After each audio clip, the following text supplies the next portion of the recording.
Tension ले जा रहे थे। देखो ये देखो भाई फाइल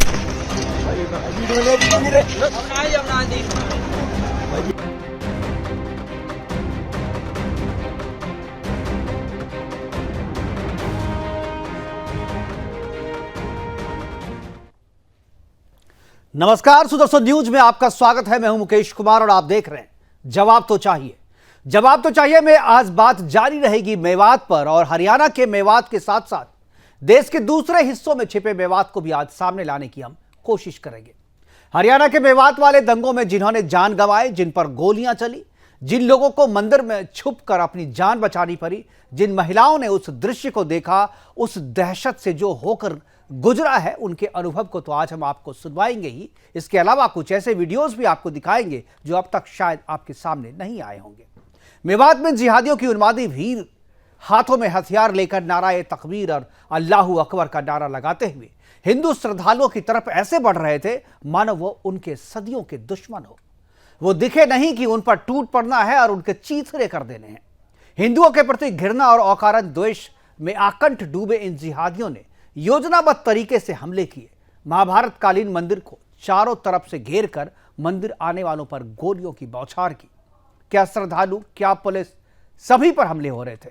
सभी को मार देने के लिए हमले हो रहे थे। प्रत्यक्षदर्शियों के मुताबिक अरावली की पहाड़ियों पर अत्याधुनिक हथियार के साथ छिपे ये जिहादी पाकिस्तान जिंदाबाद के नारे भी लगा रहे थे। मेवात और नूह के दंगों की इस कहानी की स्क्रिप्ट वहां के विधायक आफ्ताब और मोमिन खान ने लिखी है और इस स्क्रिप्ट में उनकी अहम भूमिका है, लेकिन उनसे अभी तक किसी ने पूछताछ करने की हिम्मत नहीं जुटाई है।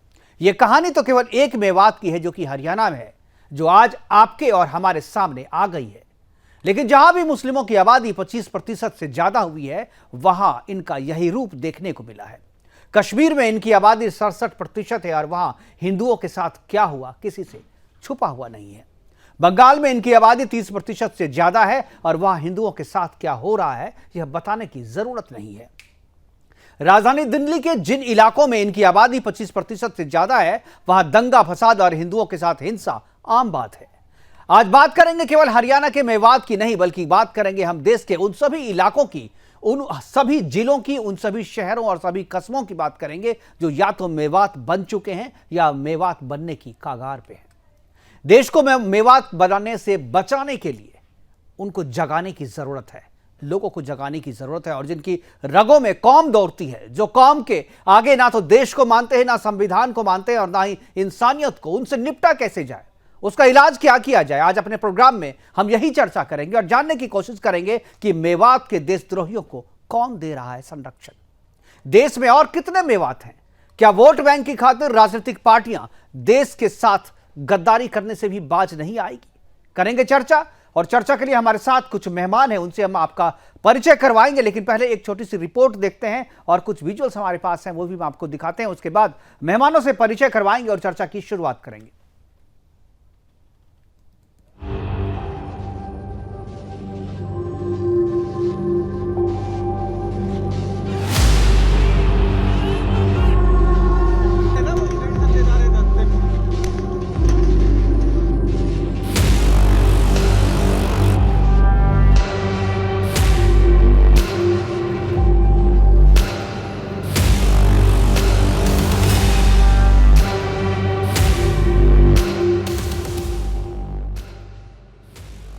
मेवात में हिंदू विरोधी इस्लामिक दंगों में जो खुलासे हो रहे हैं वो काफी भयावह है, डरावने हैं, बर्बर है।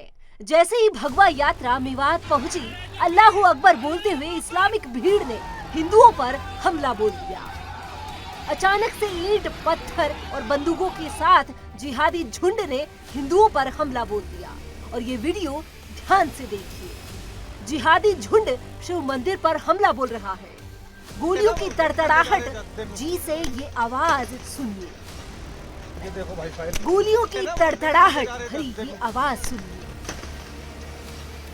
ये देखो भाई फाइल जालीदार टोपी लगाई ये भीड़ पहाड़ी से शिव मंदिर में बंधक हिंदुओं पर गोलियां चला रही है। नूह पुलिस ने मेवात दंगों को लेकर जो एफआईआर दर्ज की है वो होश उड़ाने वाली है। एफआईआर में कहा गया है कि 700 से 800 लोगों की उन्मादी भीड़ ने अल्लाहू अकबर बोलकर हिंदुओं पर हमला बोल दिया। पुलिस ने रोकने की काफी कोशिश की तो पुलिस पर भी हमला बोल दिया। पुलिस और यात्रियों पर पत्थरों से हमला और हथियारों से फायरिंग करना शुरू कर दिया। एफआईआर में कहा गया है कि दंगाइयों ने अल्लाहू अकबर बोलते हुए जलाभिषेक कर रहे हिंदुओं पर हमला बोल दिया। अवैध हथियारों से फायरिंग शुरू कर दी। इस्लामिक जिहादियों के इस हमले में होमगार्ड नीरज, होमगार्ड गुरुसेवक, हलवाई शक्ति सैनी, बजरंगी अभिषेक राजपूत और बजरंगी प्रदीप कुमार वीर गति को प्राप्त हुए हैं। मेवात दंगों में बलिदान हुए इन पांचों हुतात्माओं को सुदर्शन परिवार अश्रुपूरित श्रद्धांजलि समर्पित करता है और साथ ही ये सवाल भी पूछता है कि आखिर हिंदू कब तक सहेगा, कभी तो कुछ कहेगा। Bureau report, Sudarshan.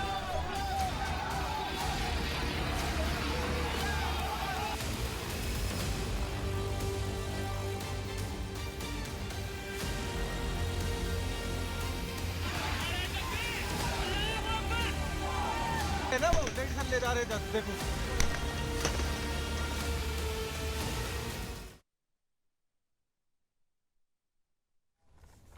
तो अल्लाहू अकबर और नाराए तकबीर की आवाज़ के साथ एक भीड़ जो है, जिहादी भीड़, वो हमला करती है, लोगों को मारती है, गोलियां बरसाती है और लोग जो है मारे जाते हैं। जांच चल रही है, कुछ लोगों को जेल भेजा गया है, कुछ को भेजने की तैयारी है। लेकिन सवाल जो थे वो सवाल आज भी हैं कि आखिर ये मेवात जो है देश पे और कितने मेवात हैं और ये इस मेवात का परमानेंट इलाज क्या है, क्योंकि जहां भी इनकी संख्या बढ़ती है इसी तरीके की समस्याएं खड़ी हो जाती है। हमारे साथ मेहमान जुड़ गए हैं, उनसे मैं आपका परिचय करवा दूं। हाजी नाजिम है हमारे साथ मुस्लिम स्कॉलर के तौर पे, इसके अलावा मयूर प्रताप सिंह हैं हिंदू कार्यकर्ता के तौर पे, रेणु भाटिया बीजेपी की तरफ से है और लाल बहादुर खोवाल है, वो हमारे साथ है कांग्रेस प्रवक्ता के तौर पे, और अनिल गर्ग जी हमारे साथ राजनीतिक विशेषज्ञ के तौर पे स्टूडियो में हमारे साथ जुड़े हुए हैं। सभी मेहमानों का स्वागत है और चर्चा की शुरुआत लगता है हाजी नाजिम साहब अभी जुड़े नहीं है, मैं उनसे करना चाहता था, लेकिन जो लाल बहादुर जी खोवाल जी बैठे हुए हैं, मैं चाहता हूं कि उनसे मैं चर्चा की शुरुआत करूं। लाल बहादुर जी, जिस तरीके से लगातार चर्चा हो रही है और रोज रोज एक ही बात हो रही है कि प्रशासन की गलती है, प्रशासन की गलती है, इस बात को हम लोग भी मानते हैं कि प्रशासन की चूक है, जो करना चाहिए था वो नहीं, लेकिन अब मैं चाहता हूं कि अब चर्चा इससे आगे बढ़े, इसलिए अब इससे आगे की हम लोग बात करते हैं। मेवात में ये जो समस्या है, नूह में जो ये बातें हुई है इस तरीके के दंगे में, उसके लिए मूल वजह यह है कि जहां भी इनकी संख्या बढ़ती है वो अपनी मनमानी करते हैं, सरिया लागू करना चाहते हैं और इस्लामीकरण करने की कोशिश करते हैं। और नूह का जो ये दंगा है वो इसी बात की गवाही देता है और बताता है कि जहां मेरी संख्या होगी वहां पर मैं अपनी चलाऊंगा। कांग्रेस का विधायक है आपका और चूंकि मुस्लिम वोट बैंक पर आपकी राजनीति टिकी हुई है, क्या आप इन दोनों के बीच में बैलेंस बनाने के लिए केवल सरकार पे हमला कर रहे हैं और प्रशासन को दोषी ठहरा रहे हैं, या आपको लगता है कि नहीं मूल में जो समस्या है उसका इलाज होना चाहिए?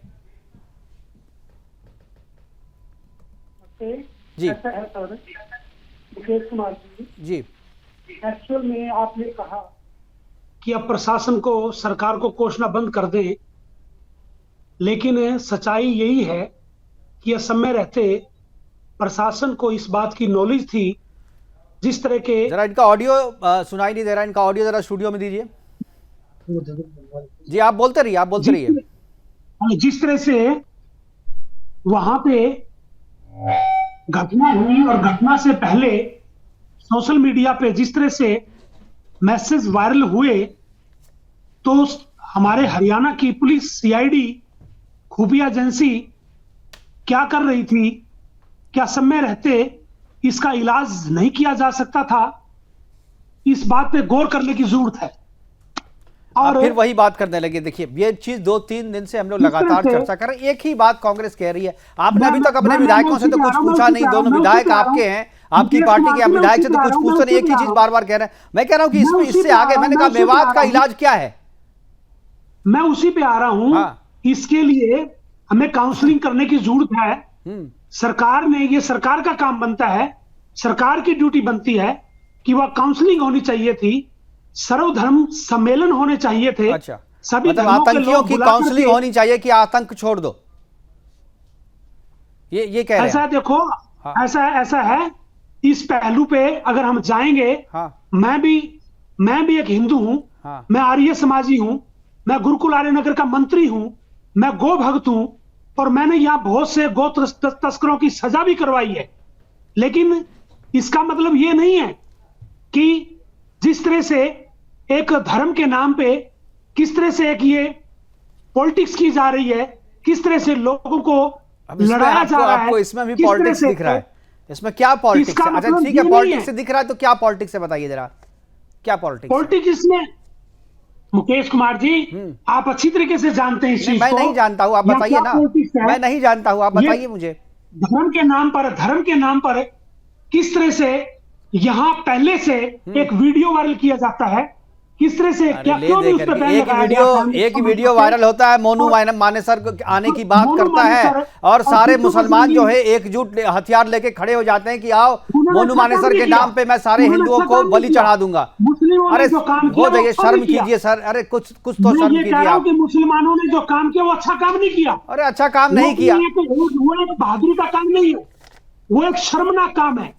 इस तरह चलिए की ठीक है, घटना, इस तरह मैं से समझ गया, आप प्रोवोक उससे होना- आगे नहीं बढ़ेंगे। मयूर प्रोवोक प्रताप होना भी सिंह बुरी जी बात हमारे है। साथ, ठीक अगर है। कोई भड़काने की कोशिश कर रहा है तो उनकी ड्यूटी बनती है, क्यों भड़क रहे हैं? उनको कहने से नहीं, वो आप क्यों तो ऐसा कह कर रहे रहे थे कि हैं? काउंसलिंग होनी चाहिए, सर्वधर्म सम्मेलन कीजिए, आप भाईचारा का गीत गाइए और फिर उसके बाद समय आने पर कट जाइए। क्यों नहीं गाया जाए? हाँ हाँ ठीक क्यों है, नहीं गाया जाए? हमारा ठीक है, आप हमारा गाइए ना, देश है, आप गा ही तो रहे हैं हमारा इतने देश है, दिनों से, हमारा और उसका संविधान है। नतीजा भी देख रहे ये संविधान हैं। से चलता आप रहे है। 70 ये साल से, संविधान से नतीजा चलता हिंदू है। भुगत रहा है। मयूर देश प्रताप सिंह संविधान जी, से चलता है, और देश कभी इन बातों से नहीं चलता। देश का संविधान बना हुआ है। हाँ तो इसे वही तो बाबा बोल साहब रहे भीमराव हैं, जिनकी अम्बेडकर ने रगों संविधान दिया है। में जिनकी रगों में कौम बहता है ना, वो संविधान नहीं मानता। नहीं, संविधान नहीं वो माने तो संविधान उनको आप यहाँ मानते रहने हैं, का हम अधिकार मानते हैं, हमारे जो संविधान पैनलिस्ट को हैं अनिल मानना गर्ग जी हैं वो मानते हैं, जो ये मयूर देश प्रताप जी हैं संविधान वो से मानते चलता हैं। है। लेकिन जो इस देश गोली में चला रहा है आपको ना, जो स्कूलों की काटने के लिए जरूरत है। तलवार लेकर के आ रहा है, वो यहाँ संविधान नहीं रोजगार की मानता, जरूरत है। वो यहाँ अपनी स्कूल आसमानी चाहिए, किताब को पढ़ने मानता के लिए है। स्कूल चाहिए। ठीक है, पढ़ने के लिए चलिए मैं स्कूल समझ गया। चाहिए। मयूर प्रताप जी, मयूर प्रताप जी जी बताइए, इस मेवात का क्या इलाज हो, परमानेंट इलाज क्या है इस मेवात का? क्योंकि मेवात केवल हरियाणा के मेवात की समस्या नहीं है, देश में और भी बहुत सारे मेवात हैं, क्या इलाज हो इसका? देखिए मुकेश कुमार जी, मैं ध्यान दिलाना चाहूंगा, ये देश में ही नहीं, आज संपूर्ण विश्व की समस्या बन चुकी है। बिल्कुल। ये जिहादी मानसिकता संपूर्ण विश्व की समस्या बन चुकी है। हमारे देश में मेवात की बात हम कर रहे हैं तो फ्रांस में, आज स्वीडन में जिस आसमानी किताब की आप बात कर रहे हैं, स्वीडन के नागरिक उसको रोड पर आकर के जलाते हैं कुरान को, और वहां के नागरिकों ने उस कुरान जो उनकी आसमानी पुस्तक है उसको वहां के न्यायालय से अनुमति मांगी उसको जलाने के लिए। तो ये एक समस्या, एक मानसिकता जो जिहादी मानसिकता है, वो केवल मेवात ही नहीं, जैसा आपने बताया, ये मात्र भारत के अंदर एक मेवात नहीं, कई मेवात हैं। आज एक छोटी सी बात पर ऐसा कहा जा रहा है, मोनू मानेसर मोनू मानेसर मोनू मानेसर। मोनू मानेसर का बयान क्या था, उसको क्यों नहीं दिखाया जा रहा? पहले जो कांग्रेसी नेता आज जो चिल्ला रहे हैं, उनके बयान को पहले सुन ले अच्छे से, उनको सुनने की आवश्यकता है। वो अभी तक सुन क्यों नहीं रहे इन बयानों को? अगले ने कोई एक बहुत बड़ी तीर्थ यात्रा है, जिस तीर्थ यात्रा में उसने स्वयं के आने की और अपने जो भी उसके साथी उनको आने की अपील की, अपील मात्र से दंगा भड़क गया। ये कैसी विचारधारा है भाई? और कांग्रेस के लोग, इनका विधायक मामन खान जो वहां का क्षेत्रीय विधायक है, भरी विधानसभा में पूरे भारत के सामने स्वीकार कर चुका, यदि मोनू मानेसर या इस प्रकार की जो हिंदू तीर्थ यात्रा वहां आएगी तो हम प्याज की तरह फोड़ देंगे। उसके ऊपर कोई भी कांग्रेसी नेता नहीं बोल रहा है।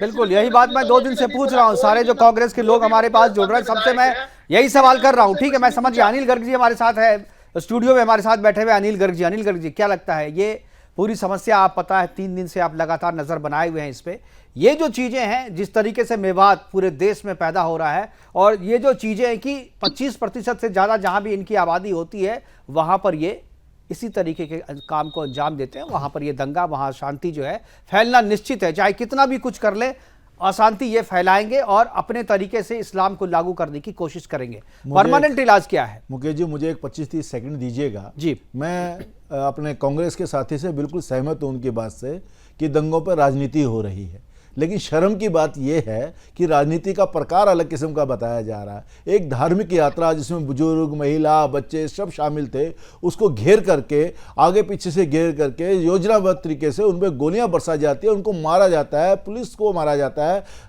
पुलिस स्टेशन को जला दिया जाता है, वाहन जला दिए जाते हैं, और उस पर ये बैलेंस करने की कोशिश कर रहे हैं कि कोई एक सोशल मीडिया पर वायरल हुआ था इसलिए दोनों बराबर हो गए। ये एक शर्म की बात है। इसमें राजनीति क्यों कर रहे हैं मुझे समझ में नहीं आता। राजनीति हो रही है, बात ठीक है। आप कांग्रेसी विधायक की बात कर रहे थे, अब कांग्रेसी विधायक के जो वीडियो जो हो सबके सामने आपने भी देखा, मैंने भी देखा, किस तरह से वो भड़का रहे हैं आप। लेकिन एक बात सही है, उन्होंने जो कहा मैं भी मानता हूँ, ये इंटेलिजेंस की फेल है और इनपुट अगर उनके पास थे तो ये वहाँ के जिला प्रशासन का एक फेल्योर है। अगर उनके पास ये सूचना थी कि ऐसा हमला हो सकता है तो उनको उस तरह से कार्रवाई करने के लिए पूरा बचाव व्यवस्था क्यों नहीं की, या तो यात्रा को स्थगित कराते या फिर बचाव की व्यवस्था करते। तो मैं पूरी तौर पे आपके मंच के माध्यम से ये भी मांग करता हूं कि जिला प्रशासन जिसमें एसएसपी होंगे या डीसी होंगे उनके खिलाफ भी कार्रवाई होनी चाहिए, उनको तुरंत सस्पेंड कर देना चाहिए और उनके खिलाफ भी कार्रवाई होनी चाहिए, क्योंकि वो इनकी भी असफलता है। लेकिन जो मेरे मित्र कांग्रेसी साथी कह रहे हैं ये तो बेहद शर्मनाक है, क्योंकि जिस तरह से निरीह लोगों को मारा गया है उसका कोई बचाव कर भी सकता है, ये बड़े हौसले की बात है, मैं इनके हौसले की दाद देता हूं। अब आप बात कर रहे हैं मेवात की कि और कितने मेवात में, देखिए ये तो जहां जहां आपको मैं दिल्ली का उदाहरण देता हूं, जहांगीरपुर, सीलमपुर, आपको याद होगा वहां पे सीए के बाद किस तरह से दंगे हुए, किस तरह से एक यात्रा आपको याद होगा जब रामनवमी की यात्रा निकली जहांगीरपुरी में, जैसे ही मस्जिद के आगे से निकली उन पर पथराव हुआ, इवनली गोली चलाते हुए वीडियो पे आपने भी लोगों को देखा होगा, गोली चला रहे थे। तो ये एक समस्या है। समस्या किस तरह की है,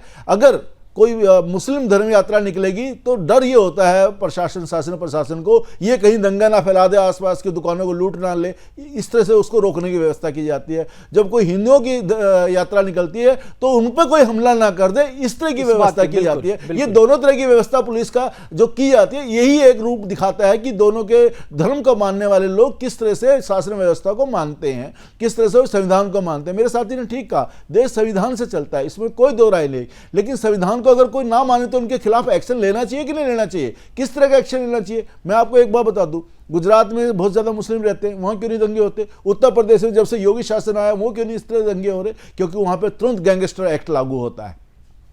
हरियाणा में भी इस तरह की जरूरत है, और हरियाणा नहीं पूरे देश में भी जहां भी दंगा जो कोई करता है उस पर गैंगस्टर एक्ट जैसी कार्रवाई करने की आवश्यकता है। तो आप अगर उसकी आर्थिक रूप से कमर तोड़ देंगे, उसके अपराध की सजा उसको जेल में भेज के करेंगे, तभी कहीं जाके लोगों को समझ में आएगा आप अपराध करते हो उसकी सजा मिलेगी। अभी क्या होता है, आपने गुंडा एक्ट लगाया, आपने अदालत में पेश किया, अगले दिन उसको बेल मिल गया और वो फिर आजाद घूम रहा है, और उसको संरक्षण देने वाले सारे राजनीतिक लोग घूम रहे हैं। और चूंकि उनका काउंटिंग ऑफ हेड्स वहां पर ज्यादा है तो उन्हीं के नुमाइंदगी वहां के विधायक बनते हैं, वहां के एमपी बनते हैं और उनके लिए इकोसिस्टम पैदा करते हैं। जो सवाल एक मैंने पूछा था कि इस तरीके के मेवात का परमानेंट इलाज क्या हो, क्योंकि मैंने आपको बताया जहां भी इनकी आबादी बढ़ती है वो इस तरीके की समस्या देश में होती है।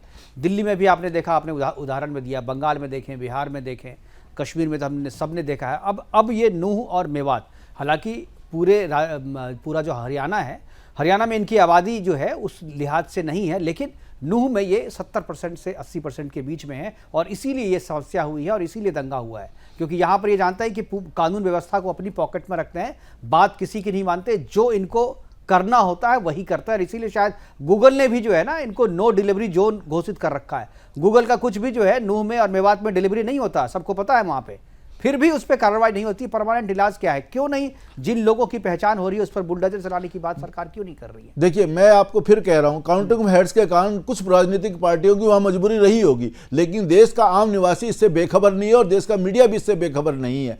जब तक इन जैसे लोगों से, असामाजिक तत्वों से, आपराधिक तत्वों से कड़ाई से नहीं निपटा जाएगा, इनके लिए और कोई तरीका नहीं है। अभी जो भाईचारे की आप चर्चा कर रहे थे मेरे कांग्रेसी साथी, ये भाईचारे से समझने वाले नहीं, भाईचारे के उनको एक ही मतलब समझ आता है, हम बड़े भाई और चारा हमारे सामने खा जाओ, इसके अलावा उनको और कुछ समझ में नहीं आएगा। अपराधियों से एक ही बात समझ में आती है, वो है कानून का डर, डंडे का डर और उनके खिलाफ कार्रवाई। ये शासन प्रशासन की जिम्मेदारी है, उसको त्वरित रूप से इसको लागू करे, और कोई तरीका हो ही नहीं सकता। काउंटिंग ऑफ हेड्स का भी हमारी और आपकी जिम्मेदारी बनेगी। फिर जो काउंटिंग ऑफ हेड्स के कारण जो उनके जनप्रतिनिधि बनते हैं, हम उनको बेनकाब करें और उनको बीच चौराहे पे लाके उनको जिसे कहते हैं ना मान मर्दन, उस तरह से किया जाए, और कोई तरीका नहीं है।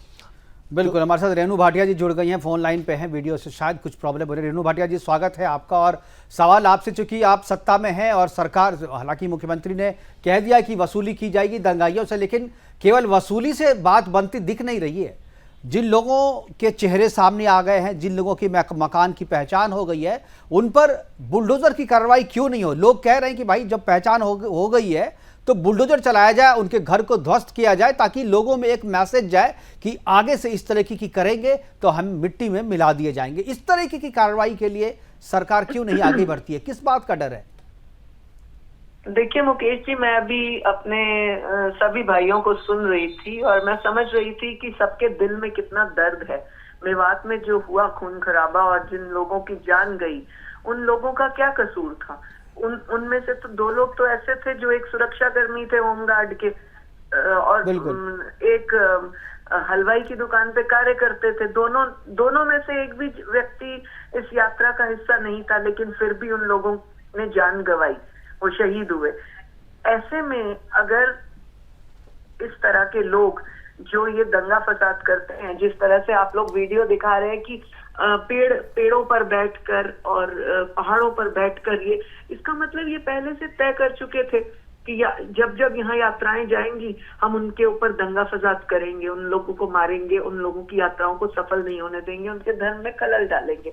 अभी मेरे एक भाई बोल रहे थे कि ऐसे कई मेवात हैं। बिल्कुल ठीक, आपने भी इस बात को रखा और ये बात बिल्कुल सत्य है कि अभी कांग्रेसी भाई जिस प्रकार से बचाव कर रहे थे इनका, मुझे ये समझ नहीं आया कि किसी की जान ये लोग ले लेते हैं, उनका बचाव कैसे किया जा सकता है? वो देशभक्त किस एंगल से वो किसी भी पार्टी का नेता कहला सकता है देशभक्ति के लिए? लाल बहादुर जी, मैं आऊंगा आपके पास, मैं आऊंगा मैं आ जाऊंगा। बीच में नहीं बोलिए, बीच में मत बोलिए, मैं आ जाऊंगा आपके पास। लाल बहादुर जी, मैं आऊंगा आपके पास। कभी माफ नहीं होना चाहिए। कोई सम्मान, ह्यूमैनिटी के प्रति कोई इज्जत, कोई सिंपैथी, कोई चीज, उन भावना उनके अंदर नहीं है, केवल कुर्सी की भावना है। परंतु दूसरे राज्यों की जब हम उनसे बात करते हैं, आपने इशारे से क्वेश्चन किया कि राजस्थान में लाल बहादुर जी प्लीज बीच में मत बोलिए, प्लीज बीच में मत बोलिए, मैं आपको पूरा समय दूंगा इसके बाद। जी, तो जब दूसरे राज्यों में दंगे होते हैं, यहाँ तो ये बार बार कह रहे हैं भाजपा सरकार है, खट्टर जी हैं, राजस्थान का क्या, दिल्ली का क्या, बंगाल का क्या? जब भी यात्राएं जाती हैं, दुर्गा पूजा होती है तब इनके दंगे होते हैं, कई जाने जाती हैं, तब ये साथी कहाँ चले जाते हैं जो आज एक टीम बनाए बैठे हैं? तो इसलिए ह्यूमन लाइफ के ऊपर राजनीति करना, ह्यूमन लाइफ का मजाक उड़ाना, उनको इस तरह से बेदर्दी से काट के फेंक देना, ये एक पर्टिकुलर किस्सा। बिल्कुल, लेकिन रेणु भाटिया जी, जो मैंने सवाल पूछा उसका जवाब आपने नहीं दिया। आप सरकार की प्रतिनिधि हैं, आप सब उस पार्टी की प्रवक्ता हैं जो सत्ता में। मैं केवल एक ही बात कहूंगी मुकेश जी उसके लिए।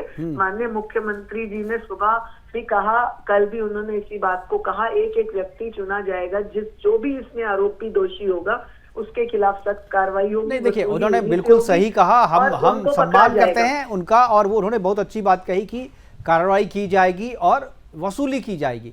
ये तो एडमिनिस्ट्रेटिव बात हुई, लेकिन भावना जो है वहाँ, हिंदुओं की भावना जो आहत हुई है, वो बुलडोजर चलाने से ही ठीक होगी। उसको सेटिस्फैक्शन जो है वो बुलडोजर चलाने से ही होगा, मिट्टी में मिलाने से ही होगा। तो इस भावना को देखिए, सरकार को तो भावनाओं को भी समझना चाहिए ना, तो भावनाओं के अनुरूप डिसीजन क्यों नहीं हो रहे? सरकार किसी की भावनाओं को आघात नहीं होने देगी।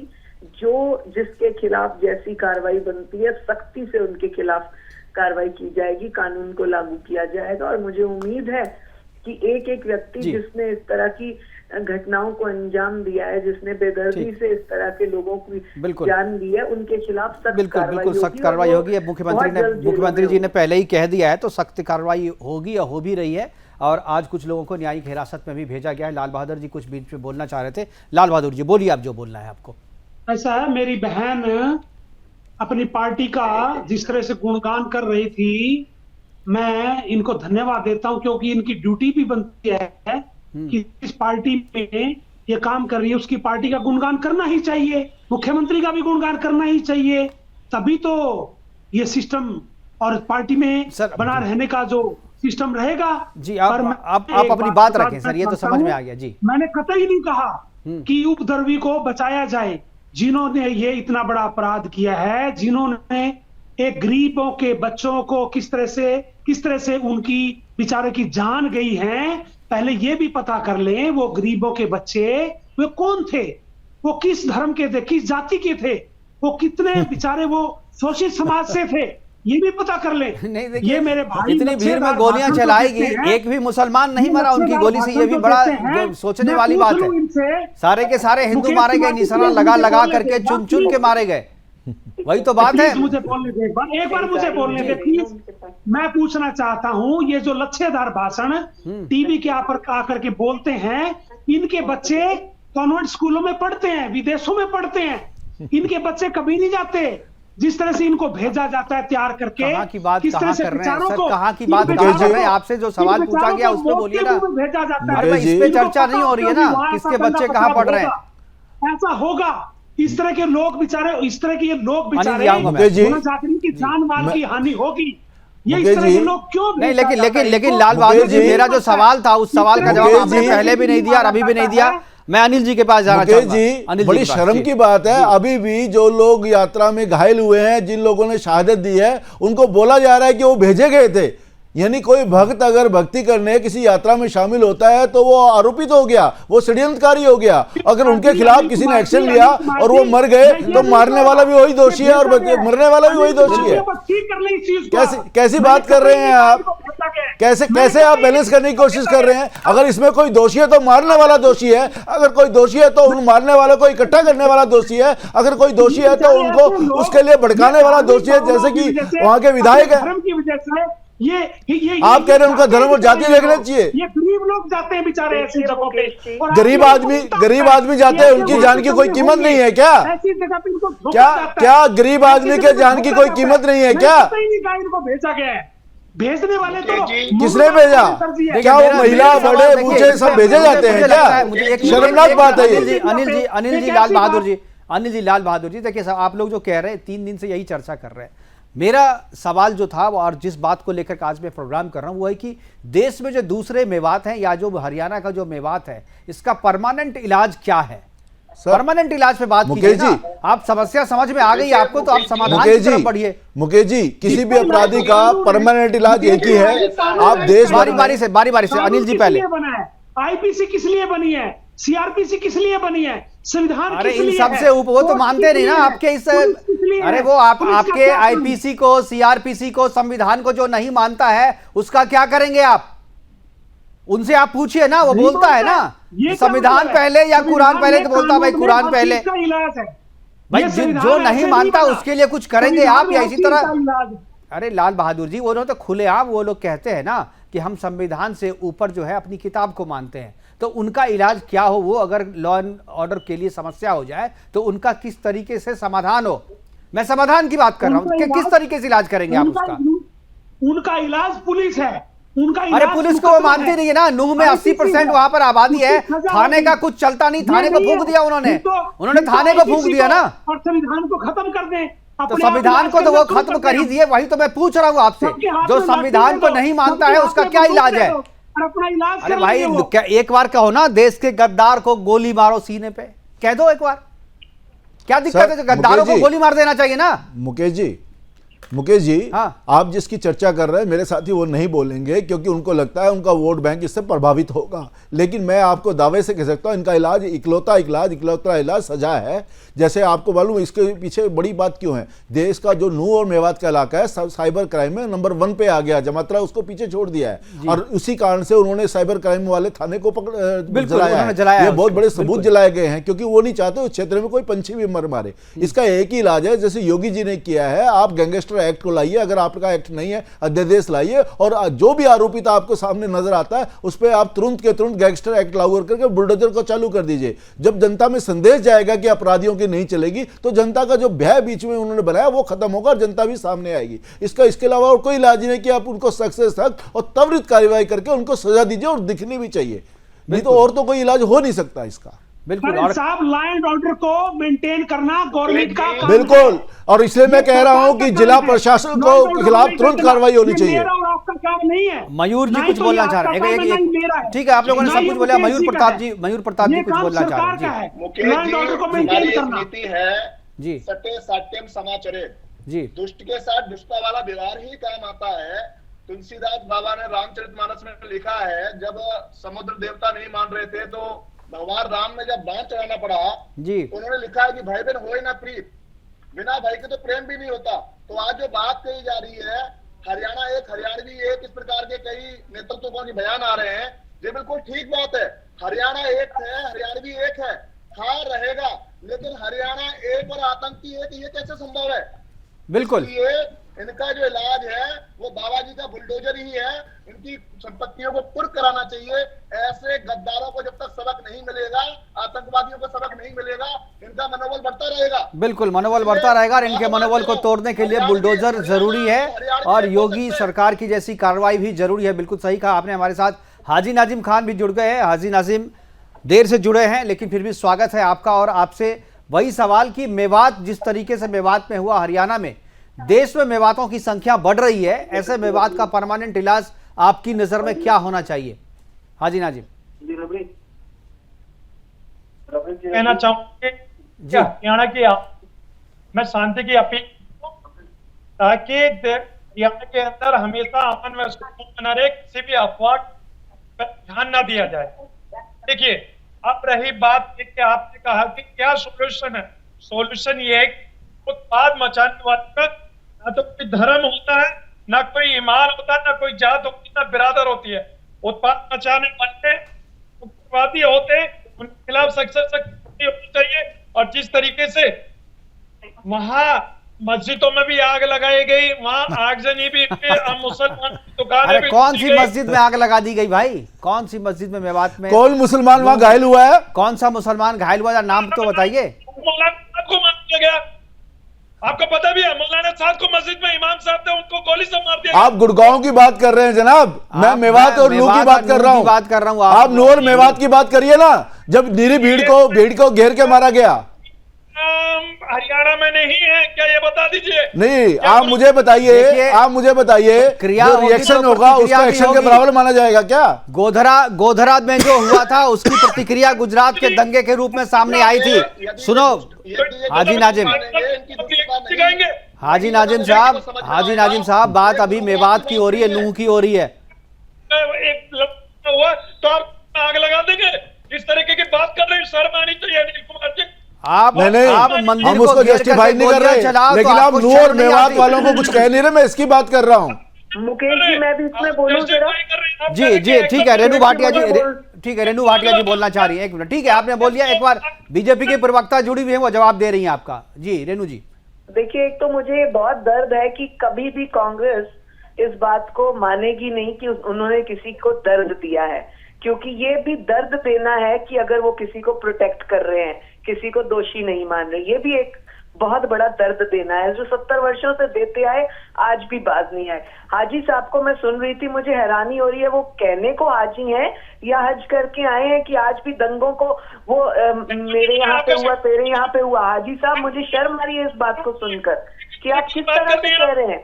आप ये बात किस तरह से कह रहे हैं कि गुड़गांव में ऐसा हुआ, नूह में ऐसा हुआ, तो क्या हुआ? मतलब कहीं पर भी आप दंगा कर देंगे। एक मिनट सुनिए हाजी साहब, बात तो सुन लीजिए। हाजी नाजिम साहब सुन लीजिए। सुनने का मादा भी रखा करें। जब आप इस तरह के दंगों को अंजाम देते हैं तो सुनने का मादा भी आप रखा करें। जो दंगे आपने मेवात और सुनिए हाजी साहब बीच में बोलेंगे तो कैसे होगा? आप जब बोलते हैं थोड़ी बात चिल्लाने से थोड़ी आपकी बात सच्ची निकल जाएगी। चिल्लाने से क्या हो जाएगा? हाजी साहब, आपकी आवाज सही नहीं आ रही है।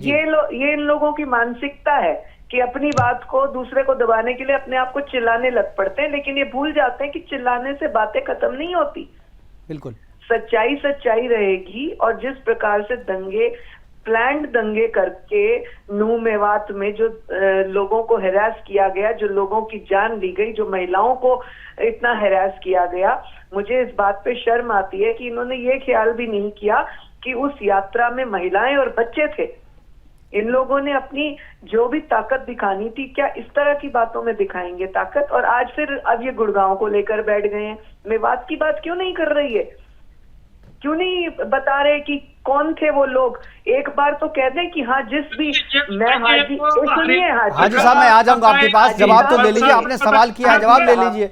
जी हाजी साहब सुनिए, एक बार सिर्फ कह दीजिए ना कि मेरे अगर किसी धर्म के व्यक्ति ने, मेरे अगर किसी साथी ने ये दंगा किया है तो उसको सजा मिलनी चाहिए, उसको जेल भेजा जाना चाहिए, उसके साथ बुरा सलूक होना चाहिए जैसा उसने किया। एक बार कह दीजिए ना। आप तो हज करके आए हैं, हाजी हैं, आप तो ईमानदारी की बात कीजिए, सच बोलिए।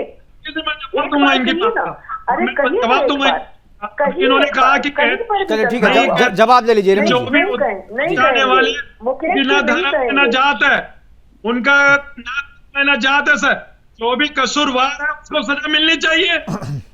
इसमें कहने की क्या बात है, कसूरवार है उसको सजा मिलनी चाहिए। देखिए वो तो वो कहिए जिन लोगों कानून को- अपने हिसाब से जिन काम लोगों कर ने रहा है जान हाजी साहब, लिए, कानून उनको अपने आप हिसाब से जाना काम कर रहा है चाहिए। रेणु जी। नहीं बोलेंगे आप। बिल्कुल कानून अपने हिसाब से काम कर रहा है, लेकिन मेरा सवाल था कि इस तरीके के मेवात का परमानेंट इलाज क्या है? क्योंकि जहां भी आपकी संख्या बढ़ेगी आप करेंगे हिंसा, करेंगे दंगा आप वहां पे, क्योंकि जहां आपकी संख्या बढ़ती है वहां आप तो कानून आपके लिए कुछ होता नहीं, सब चीज तो सरिया हो जाता है, आप तो सरिया के हिसाब से चलते हैं। उसके बाद तो वैसी जगह पे जहां पर आपकी आबादी ज्यादा है, आप अपनी मनमर्जी करते हैं, वैसी जगह पर अगर आप सच्चे मुसलमान हैं, देशभक्त मुसलमान हैं, तो आप बताइए जो वैसे चीजों को रोकने के लिए आपके पास क्या उपाय है? देखिए मुकेश जी, सारी चीज आपने मुझसे कह दी, मेरे ही मुसलमान होने पे आपने उंगली उठा दी। मैं आपको एक बात बताना चाहता हूँ मुकेश जी, भारत का मुसलमान संविधान को मानता है और संविधान के तहत ही चलता है सर। और जिस तरीके से अभी आपने कहा कि क्या सोल्यूशन हो सकता है सर, ये तो देखिए हरियाणा की सरकार है, प्रशासन है, इसका मतलब प्रशासन फेल हो चुका था। हरियाणा सरकार इसको जवाब देगी, लेकिन आप जवाब मांग रहे हैं हाजी नाजिम पे, तो हाजी नाजिम तो सर यही कहेगा कि वहां जो भी उत्पाद मचाया, किसी ने भी मचाया सर, चाहे वो हिंदू समाज का हो या दूसरे समाज का हो, तो सर दोषी दोषी को सजा मिलनी चाहिए, कानून अपना काम करेगा, निष्पक्ष जांच होनी चाहिए। मगर देखिए मुकेश जी, सबसे पहले मैं एक इंपॉर्टेंट बात कहता हूं आपके चैनल के माध्यम से। सर मैं ये कहना चाहता हूं कि हरियाणा वासी शांति बनाए रखें, किसी भी अफवाह पे ध्यान ना दें, क्योंकि हरियाणा और बदले की कार्रवाई ना करे, ये भी कह दो बदली कर। ठीक है, एक आप कह रहे हो, एक मैं बाइट सुनाता हूं, आपके मुस्लिम भाई है, आपके समाज के लोग हैं, उनकी भी एक प्रतिक्रिया आई है। एक बार मैं अपने पीसीआर से कहूंगा कि एक बार वो बाइट चलाए, सुनवाए हमारे मेहमान। बात में यात्रा लेके आ रोए, कसम खुदा की, यकीन करोगा, मारो या मरो, सही है ना। देखो मारो तो फिर भी सवाब है, और मैं यकीन के साथ कह रहा हूँ, और जब मर गया तो जन्नत का हकदार हूँ। मतलब शहादत है यार, हक पे लड़ रहा हूँ, मुसलमानों के लिए लड़ रहा हूँ, जंग है यूँ, और या मैं इंशाल्लाह अल्लाह ताला से उम्मीद है कि हमें कामयाब करेगा। ये जैसे आवन है, सही है, जिनकी तोड़ फोड़ कर दो। और हिंदू से तो मैं कहना चाहूँगा कि मेरे भाइयों, जो धर्म के रखवाले हो ना, तो धर्म की रखवाली करो, के मुसलमानों को या म्यों को या मेवात वालों को ना छेड़ो, नहीं तो तुम्हारी दे दिया जाएगा और तुम्हें पता भी नहीं चलेगा। तुम्हारी इतनी बड़ी औकात नहीं है, तुम तलवार की नोक देख के डर जाते हो, और हम तलवार हाथों में लेके गर्दन भी उड़ा दें ना अगले बंदे की, तो भी नहीं डरते, याद रखना। और मेरा भाई, या वार्निंग है ना, हल्का में मत लियो, सही है ना। अब की अल्लाह की कसम है, ये जो म्यों है ना, फुल जोश में और फुल गुस्सा में लग रहा है मुँह, सही है ना। और यही, और मैं म्यों से कहना चाहूँ, या गुस्सा बरकरार रखियो जब तक तमल्लु इंसाफ ना। सुन लिया हाजी साहब। मुकेश जी मैं पूछना चाहती हूँ हाजी साहब से, ये जो अभी इस लड़के ने बात कही जो आपने सुनाई, ये कौन से कानून में लिखा है और कौन सी इनकी धर्म की किताब में लिखा है ऐसे करना? बस इतना बता दें। बस यही बात मेरा भी, यही सवाल मेरा भी है। हाजी साहब बताइए क्या कहेंगे? देखिए सर, मुकेश जी देखिए, मैं इनकी आवाज पूरी तरीके से नहीं सुन पाया, लेकिन अगर आपके दोनों के अनुसार कि इन्होंने इस तरीके की बात करी है, तो हमारे भारत का कानून है, कानून के तहत ऐसे लोगों को सजा देनी चाहिए। आप कह रहे हैं कि बात भी नहीं सुने, फिर वो अगर इस तरह की बात कर रहे, अरे कहिए तो सही में बात सुनी आपने। आपने कहा नहीं, मैंने कहा ना, मुझे आवाज साफ समझ में नहीं आई। हाजी साहब, हाजी साहब, रेणु जी की बात पे मैं ये कहता हूँ कि ऐसे हाजी लोग साहब, अगर नफरत का माहौल पैदा कर दे तो उनके खिलाफ सख्त से सख्त कार्रवाई होनी चाहिए। चलिए हाजी साहब, ये तो बताइए, आपने कहा था अपराधियों को कोई धर्म नहीं होता, ये तो धर्म के अनुसार अपराध करने की बात कर रहे हैं ना, आप इसके बारे में क्या कहेंगे? ये तो धर्म के अनुसार अपराध करने की बात कर रहे हैं, आप इसमें कोई बात नहीं कर रहे। अब मेरी बात तो सुनिए अनिल जी, मैं ये कह रहा हूँ कि भारत के अंदर कानून है, कानून के तहत ऐसे लोगों को धर्म की समस्या है, भारत के अंदर में कानून है। हाजी साहब, इतना तो कह दीजिए कि हमारे धर्म में ऐसा नहीं है, और हाँ, ये जो ऐसा करता है वो हमारे धर्म के नहीं हो सकते, हमारे धर्म के होने भी नहीं चाहिए, हमारा धर्म इसको अलाउ नहीं करता। अरे ये बोल भी देंगे अनिल जी, ये बोल भी देंगे, तारीफ कर रहे हैं कि ऐसा हुआ नहीं करेंगे ना, बोल तो देंगे। नहीं अनिल जी, मैंने जब बात पूरी नहीं सुनी ना, मुझे समझ में आया, कोई बात नहीं, मैं बात तो आपके मोबाइल पे भी होगा।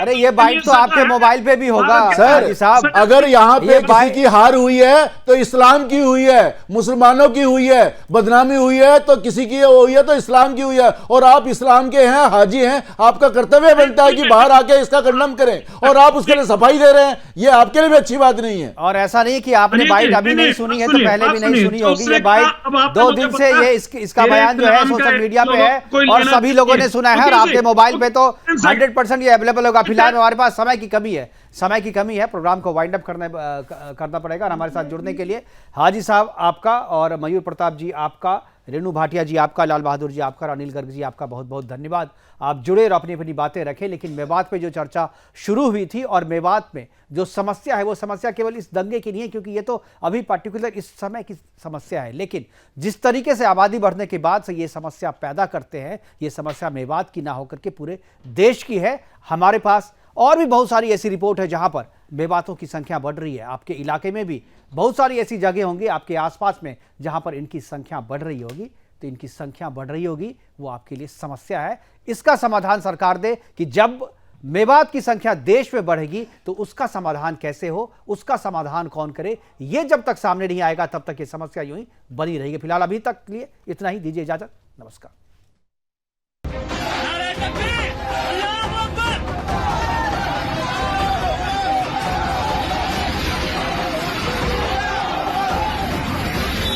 ना वो मेडिसिन ले जा रहे थे, देखो